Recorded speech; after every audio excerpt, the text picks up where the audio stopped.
বন্ধুরা, আজকে আবার ইলা রান্নাঘরে আর একটা নতুন রেসিপি নিয়ে চলে এসেছি। কাতলা মাছ দিয়ে ধনেপাতা দিয়ে তৈরি করব। এবার আমি নুন হলুদ মাখিয়ে নিচ্ছি কাতলা মাছগুলোতে, আর তারপরে কড়াইয়ে তেল দিয়ে দিলাম মাছ ভাজার জন্যে। তেলটা গরম হোক, তারপরে দেখা।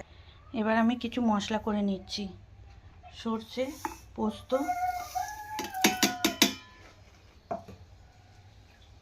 ধনেপাতা, সামান্য নুন দিয়ে দিচ্ছি,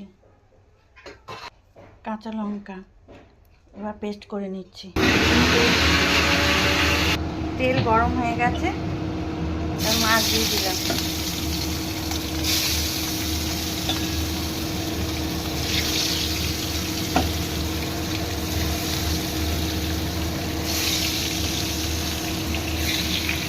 মাছ ভাজা হোক। মাছ ভাজা হয়ে গেছে, এবার তুলে নিচ্ছি।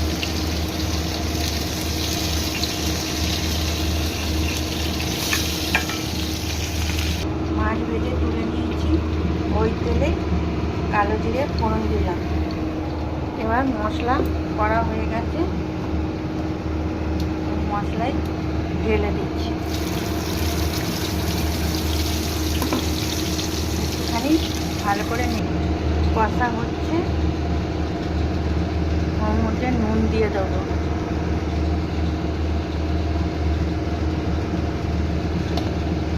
আর মিক্সি করার অল্প জল দিয়ে ভালো করে কষে নেব।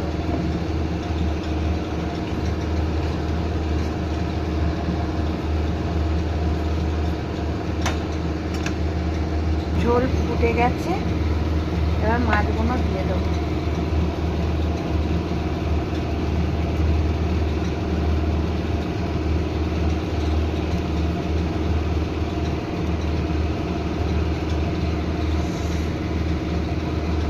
একটুখানি মাছগুলো ফুটুক, তারপরে নামিয়ে নেব। দেখো, একদম রেডি হয়ে গেছে। এবার নামিয়ে দেখাচ্ছি। দেখো, একদম রেডি হয়ে গেছে ধনেপাতা দিয়ে কাতলা কারি।